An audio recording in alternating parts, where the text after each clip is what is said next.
Itorero ry'Imana mwaramutseho. Sinzi ukuntu nashimira Imana kubona ngeze umunsi nyumuka. Nagiye ngira ibintu byinshi muri uyu mwaka kubona ntarabuze ubugingo bwanjye, ntabwo natubiteka yonyine icyo nari n'umutima wanjye. Niringiye ko ntashidikanya ko mutana mwese buri wese afite ibyo yabayeho mu mwaka byinshi cyane, ariko yaraturinze turi hano najyayo yaraducyuye tuyihimbaza. Ngiye ndabasaba mu mwese mufate Bibiliya zanyu, mufate muri itangiriro igice cya 15. Tugiye gukora urugendo n'Abayisiraheli tugiye kujya muri Kanani yo mu ijuru.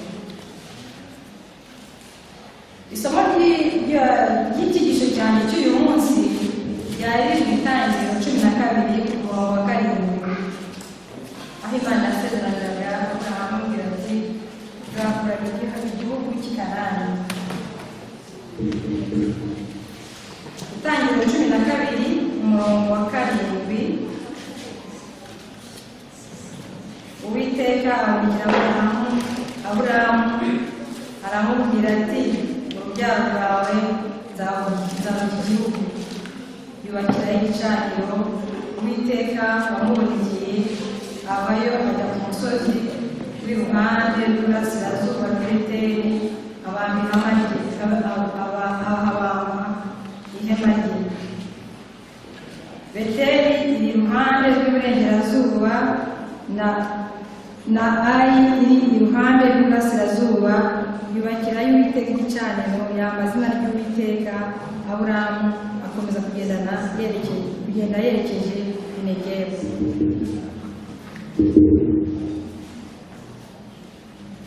Igihe bagendaga Aburahamu na Loti bagenda baje gutandukana, barabavandimwe baza gutandukana. Loti agenda agana i Sodoma, Aburahamu nawe agenda agana i Kanani. Imana yaje kumwiyereka, iza kumwereka amubwira ati imushahara, amwereka ati urebe iburengerazuba, iburasirazuba, ibujyepfo n'ibujyaruguru, aha hose ubona niho nzaraba ubwoko bwawe, abukomokaho. Ntabwo Aburahamu yabyumvaga, yarashinganyije, kuko tubona neza ahantu muri Geneve itangiriro 15 umurongo wa 1 kugeza uwa 4, 15 umurongo wa 1 kugeza uwa 4. Hanyuma y'ibyo ijambo ry'Uwiteka riza kuri Aburahamu mwiyerekwa riti, Aburahamu witinya, ingingo igukingira, uzagororerwa ingororano ikomeye cyane. Aburahamu aramubaza ati mwana Uwiteka, uzongorora iki ngenda ndi incike, kandi uzazungura rwanjye ari Eliyezeri umunyadamasiko. Urumva ko yashinganyije, kuko we ntiyabonaga yuko Imana izamubyara, ntiyabyumvaga kubera ko yari anakuze. Turakomeza twumve. Dore nta rubyaro wampaye, kandi uwavukiye mu rugo rwanjye azaragwa ibyanjye. Maze ijambo ry'Uwiteka riraza kuri we riti, uwo si we uzaragwa ibyawe, ahubwo uzakomoka ku rukiryi rwawe niwe uzabiragwa. Aramusohokana aramubwira ati rara murebe ijuru, urabe inyenyeri, niba wabasha kuzibara, urubyaro rwawe uko ruzangana. Kuri we ntibaza ko bishoboka, ariko iby'Imana nicyo birashoboka. Yari azi ko atabyaye, kandi yari azi ko akuze. Nyuma y'aho dukomeza ibitekerezo, haje kuvuka Isaka, ariwe mwana wa Aburahamu. Mwese murafite igitekerezo cya Isaka ko yavutse. Nyina ise Aburahamu bamubyara yari amaze kugira imyaka 100. Nyina yari akuze, yari umuntu waciye ibyabo, ntiyatekerezaga ko bishoboka ibyo byose. Ibyo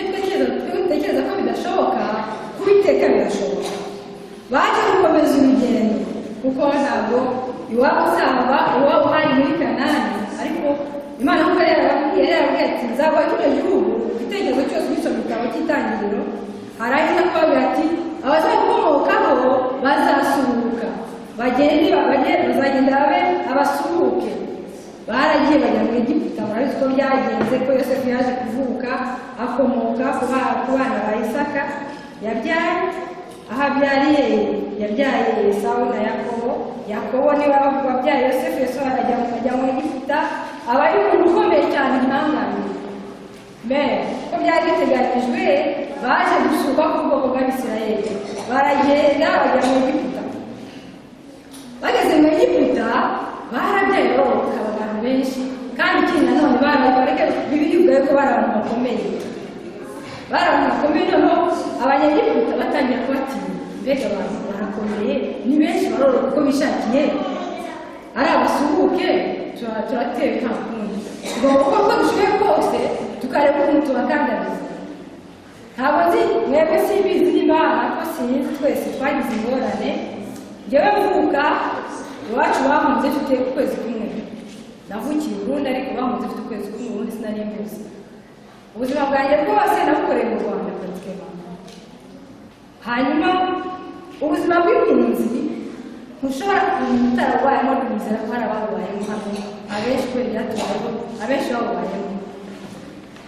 Abayisirayeli nabo ubu batari bari bahunze kubera intambara, ntabwo ari icumi byari bari inyuma, ariko inzara babaza cyane.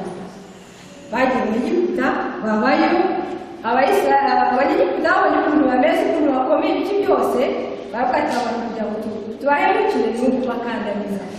Iyo uri impunzi gukora icyo ushaka mu gihugu cy'abandi. Tugira Imana ariko hari haseri tuvugira iyo ari impunzi.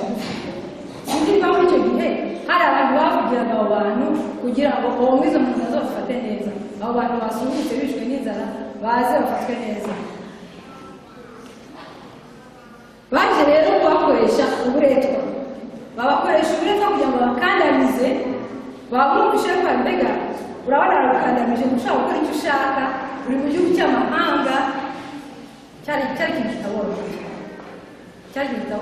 ni nkaho wakwiga, urashobora kwiga warize. Iyo uri impunzi n'abandi barahari, bafite abantu bize bafite amadoktora ntibabuze akazi, kandi barize kubera ntabwo bari iwabo. Iwacu ni hehe? Byarakomeje ubwo buretwa bwabo, kuko Imana yari yarabasezeranyije kuzabaha igihugu cya Isirayeli cya Kanani. Ntabwo byari guherera aho ngaho, isezerano ryabo ryagombaga gusohoza, biratinda ariko ntibihera. Baje kugera aho ngaho, Imana yumva gutakamba kwabo, ko yabonaga ko bigomba gusohorwa no mu gihugu cya Egiputa, bakagenda berekeza muri Kanani. Bafata Imana ibaha umuyobozi wabo ari we Mose. Murazi igitekerezo cya Mose ukunda kuri iyo direka yakoreye muri Parero yari kubera ko yagize Imana abonye byose byari imigambi y'Imana, kuko byagomba gusohora. Iyo umuntu umufasha ari we Aroni.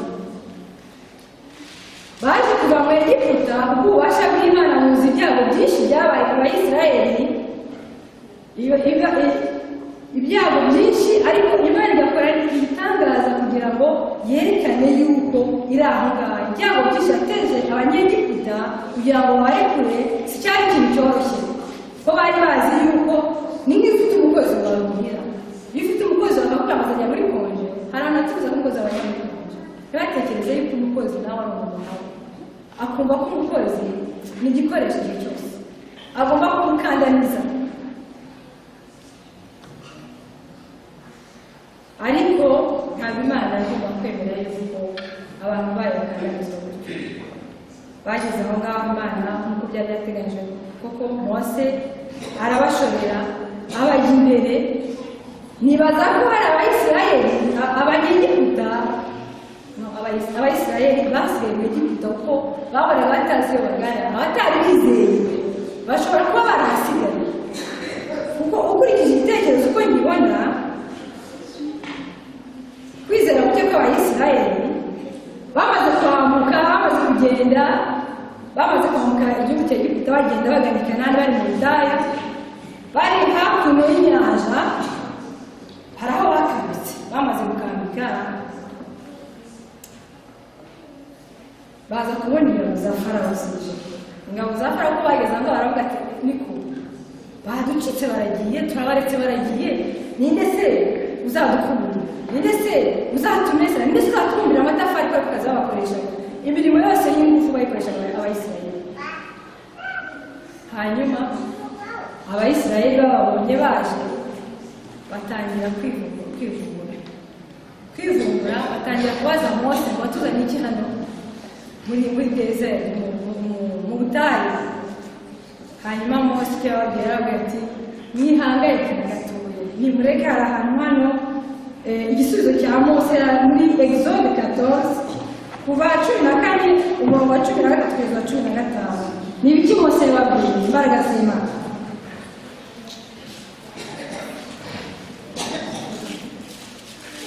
Kuva 14 kuva 14 umurongo wa 13 kugeza 15 ndio abona kuva 14 umurongo wa 13 kugeza 15. Mose asubiza abantu ati mwitinya mwihagarare gusa murebe agakiza Uwiteka ari bubazanire uyu munsi, kuko Abanyegiputa mwabonye uyu munsi tutazongera kubabona n'ukundi. Uwiteka ari bubarwanire namwe mushikire. Ahangaha yabumvishije yuko mwebwe mwituriye igihe cyose mbere y'Imana igomba guhagarika imitima, kuko Imana irahari kuturwanira igihe cyose, igomba kuturwanira kose. Nibaza n'impamvu bibajije icyo kibazo, kubera yuko bagombye kureba uko byageze ibintu byose byakorewe mu Egiputa bikababera, byagomba kubahasira, bakumva yuko nta kintu gishobora kubakoraho kuko Uwiteka ari kumwe nabo. Bagomba kuba barashijimirwa nkurikije ibyo uko mbibona, barashijimirwaga ariko Imana yari iri kumwe nabo, isezerano ryabo ryagomba gusohora. Ingabo za Farawo zibakurikiye zari zizi yuko byanze bikunze ko sinzi ibigwanisho bari bafite uko bingana, ariko nkurikije ibyo mbona muri Bibiliya ibyo nasomye, bari bafite ibigwanisho bikomeye, baritegura bakati n'ukugenda tukabagarura, naho ubundi ntituzadukorera ngo se badukorera, ntawe uzayidukorera. Barabakurikira ubwo bari bakambitse aho ngaho barakambitse, baza kubona izo ngabo nyine zije. Hanyuma aho bivumbura kuri Mose bwaba ati mureke gusa mureke Imana ikorera mu kanya gatoya, mwe gusa nimwiturize. Nuko imirimo y'Uwiteka yakomeje gukorwa.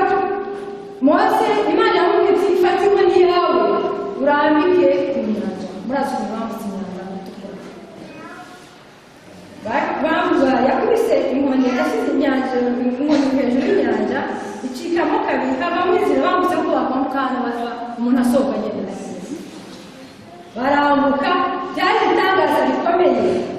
Mbese hari igihe twibaza ngo ibindi bitangaza, dukeneye ibindi bitangaza byinshi. Iyo uryamye ugasinzira ugacya, rero uzi ko uzavuga ukuri gusa iyo ugiye mu ukaryama, kuko hari abantu basinzira ntibagaruke. Hanyuma se ibitangaza bashaka ari ibihe, kandi bazi yuko Imana yabakuye mu Egiputa yabakoreye ibintu bikomeye. Reka turebe, yarabambukanye irabajyana, ariko batari nubwo bivumbu icyo gihe cyose bicaye aho ngaho bari batambitse, Imana yari kumwe nabo, yigeze ibabaho, yarabarebaga, yari ibazi ko yari yarabaremye, kandi yari azi ko bazagera muri Kanani atari benshi, kuko ari ko ibyo ari byo byose irema n'umuntu yari azi ko azacunga. Hanyuma barambutse bagera hakurya, ingabo zirabakurikira. Zibakurikiye zo ntizarenze ko Imana yagomba kwerekana ubushobozi bwayo. Barabagamo bavuye nk'uko bafata ibuye bigaterera mu nyanja. Ni ubusa uruterera u Rwanda biragenda inkengi, nta n'uzongera kujya kudubigiza ubwonko. Izo ngabo za Farawo niko Imana yazigize kugira ngo yerekane ubushobozi bwayo, yerekane Isirayeli Imana ikomeye. aha turi mu isi twe turi mu Egiputa turi imbata za Satani. Umuntu uri hano wese afite ikintu cyamubase mu buzima bwe. Turi imbata za Satani ariko turashobora kwiboneza uwo Satani tukamushyira iruhande n'utumenyerera k'umwuka w'Imana. Nitwemera ko umwuka w'Imana yinjira mu bugingo bwacu tukayoborwa nawe. Mbese bene data ntihabaza umuntu muri mwebwe yaba yarabaswe no kumva yuko muri we imbata ye ashobora kuba yumva yuko akomeye aremereye niba adafite umwanya mu mibereho ye. Barambutse bagera hakurya ntibyari bihagije gusa. Mose yagize igihe ajya kubona muri Uwiteka yo kumuha amategeko. Icyo basigaye bakora ni igiki nubwo Imana yakora ibitangaza. Baragiye biremera Imana y'izahabu. Bafatanyije na Aroni baraje bivumbagatana kuri Aroni ati wa muntu tuyoboraga yagiye hehe? Ibabwiza yagiye hehe? Sinzi niba hari mauvaise communication entre Mose na Aroni. Sinumva ukuntu Mose yemera yuko abo bantu ariko urabona abantu bari kwivumbagatanya bari muri manifestation kugira ngo bagire imbere bakarumye. Ntabwo ari ikintu cyoroshye ariko ko yari azi yuko Imana ihari. Ntabwo Aroni yagombye kuba yararemereye ngo bareme iyo nyana y'izahabu. Mbese mu mitima yanyu mwaba mufite inyana z'izahabu mwiremeye? Ntibwasa n'ubwenge bwawe ufite butuma wumva ko n'Imana iri mu ijuru iruta? Ntiyaba asara amafaranga wowe ufite ukavuga ngo mfite amafaranga menshi, amafaranga niyo wagize ikigirwamana cyane. Muri bagenzi bacu se tugendana, Mose na Aroni baragendanaga kuko nawe ari umusemuzi we. Ni iki cyatumye yemera yuko Abayisiraheli abo mu mwanya wabo bakareba Imana iyo nyana y'izahabu? Niko muri bagenzi bacu twe dufite. Ntabwo mwaba ufite Imana zanyu igihe tuvuye hano ukaba ufite iyindi migambi yawe atari y'umusengero, atari kwiyandikisha mu gihugu cya Kanani. Mu mibereho yacu twagombye gushyiramo ubuzima bwa Kristo muri byose. Mu byo dukora n'abaturage, niba uri umuyobozi w'abantu ugomba kumva abakozi bawe. Niyo waba uri directeur niba ari iki, abakozi bawe ukamwubahira icyo akora icyo ari cyo cyose, hanyuma ugakora umurimo wawe uko ushinzwe.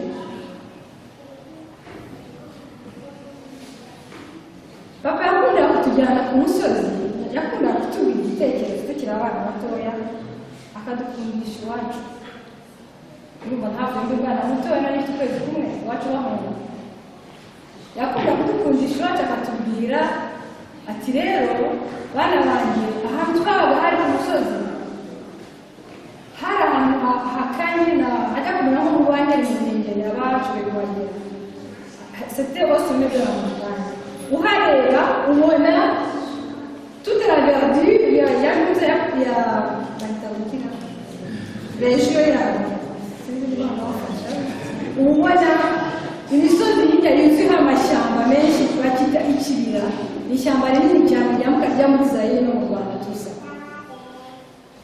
Yakunda ko adukundisha ko twari abana bato akatubwira ko iyo hashyira umutobe mu kibindi ntabwo wari ukeneye kugira funguro, wasanga ari umutobe ukari uryoshye n'igikoma. Mbese mujya mukundisha abana banyu iwacu mu ijuru aho tuzajya, mujya muhabakundisha. Ntabwo se wa mugore we ushobora kubangamira umugabo wawe kwigisha abana be urwo rugo aho iwacu heza ngo bahamenye nabo. Wese wa mugore we ntabwo waba ubangamira umugabo wawe cyangwa umugore wawe kwigisha abana bawe aho hantu heza tubikiwe. Buri wese afite umwanya wo kuhajya byose nari n'ijuru. Hari igihe bisiga, hari ibintu by'ubuzima bigasanga birenze ubuzima bwacu, hari ibyo tugomba gutekereza. Bibiri tubwira yuko mu isi nshya nta marira tuzabayo, ibyo amaso kandi atigeze abona, amatwi atigeze yumva, ibyo ubwenge butigeze butekereza, biriho bikira cyane.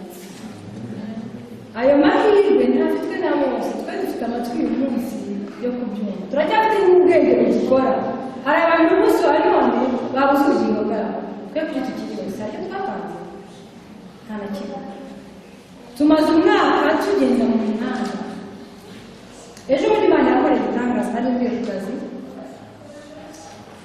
sinzi mugenzi wanjye yaragize ikibazo cy'imodoka sinzi icyo ari cyo arangaziriza kuri metero ntari mu nzira nyari ntabwo ari kuri akazi ndavuga yereka mujyane ndaza gufata bashomeye ijya mu nzira yanjye nta kibazo ngeze mu modoka sinayihaye umwanya munini wo gushofa bihagije noneho numva imbere yacu tugenda mugura umushofari hanyuma maze urabona umuntu ava kuri osharaga agana kuri ranjeriye umuntu aza haro wese mukumvira za haro wese agana kuri ranjeriye nari mvuye gukora mbona imodoka haje mwumviwe hari izuba ampulse shaka meri ndetse dusore sinazibona ndazigendana sinari nazishyira mu modoka noneho sinabonye ibyo yakundiye kuko nabonye byose bibaye efase ngewe ndavuga n'iki kibaye bwari bukanye imodoka nayishyize bihagije kugira ngo ize gukuramo biwe mu modoka kubera n'izuba sinabonaga umugore turi kumwambura ngo ubyuke feruje abona ati ntabwo naciye muganga muganga ku muhanda iki ni ikimenyetso Imana inkoreye gukora nta muntu wavuye muri lisansi ngo ngombe wipfuye ni igitangaza Imana inkoreye ndabona nshobora kubigira reka mpagarare indi kibazo cy'imodoka kirangiye ndakudekuza kuri metero umeze ukuntu kwanjye naravuze nti nageze mu rugo mbwira ab'iwanjye ndababwira nti dushimire Imana ko nageze hano ndi muzima kubera yuko uyu munsi wa none mwari kuba muri muri deni mugandaye mwari kuba mwicaye mugandaye none Imana yarafashije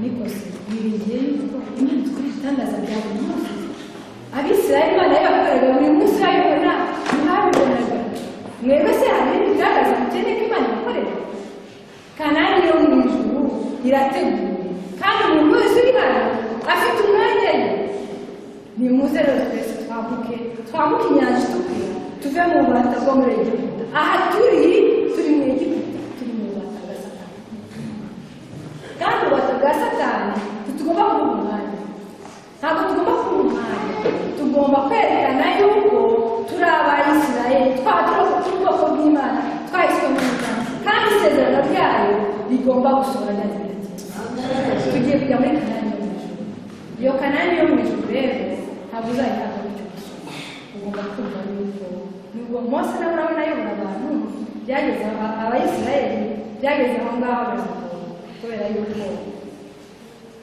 igihe berekana Imana y'izahabu ntabwo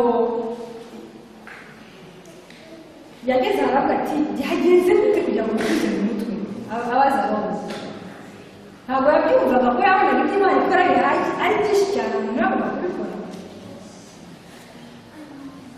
ariko ntabwo barumva kuko Aroni yamubwiye aravuga ati umuntu yerekeza tujuru ibi nibyo duhora twerekezaho kuki se tuguha umwanya Imana ko yaduhaye ubwenge kuki tuguha umwanya twe kubyiza ku ruhande tugashaka ibyiza tutakubana bene data bene wacu nashimishijwe n'abana bacu nabonye hano bakina teatire mwababyeyi mukora akazi katoroshye kandi mukomeze kubera yuko inshingano dufite si ukubyara gusa kubyara biroroshye kurusha kurera iyo ugize Imana irakurira mu nzu y'Imana uba umuhaye bagaje y'ubuzima bwe izamuyobora igihe cyose hazaba ari hose ngewe twari dufite umudirekiteri wacu ni Gerard sinzi ntabwo amuzi yakundaga kutubwira ngo hari umugati wose wishyize hamwe n'indi yose irabura nyine ikabashaho kubanura kandi ibintu yatwigishaga turi ku ishuri turi abana batoya ubu munsi ntabwo dusubiramo nkareba nkasanga ko kubyara mbere bagaje y'ubuzima bwanjye hari ibyo ababyeyi banjye banyigishije byarafashije cyane hari n'ibyo yigisha yanyegereyeho nanone biramfasha kurushaho ni muze rero mwakire buriya yanjye twambuke twigire muri Kanani yo mu ijuru tuve mu bubata bwa Satani Egiputa dusohoke twigire muri Kanani yo mu ijuru aho buri wese azanezerwa nta marira azabayo, nta rupfu ruzabayo, nta bwoba buzabayo, twambuke tugende maze tuze turirimbe indirimbo y'abanesheje nk'uko Mose yaririmbye amaze kwambuka bagiye i Kanani. Ariko hari abantu benshi batagiyeyo kubera gusisitema amakosa yabo y'Abayisiraheli. Hari abataragezeyo baguye benshi mu nzira, abagiye i Kanani ni bakeya. Nimudasohoka mu Egiputa ngo mwambuke mujye hakurya mugere i Kanani, namwe ntimuzagerayo. Mwambuke rero muze tugende tugenda n'ijoro. Ibyo ndabasabira nanjye nisaba uyu mwaka ni muze tuwutangire twinjira mu nzu y'Uwiteka, dukorera Imana imibereho yacu yose tuyirangize Uwiteka, muzarebe ko tuzagubwa neza tukabaho neza, hanyuma hasigaye tuzave mu isi twigendera mu ijuru. Ibyo nambaje nanjye niyumva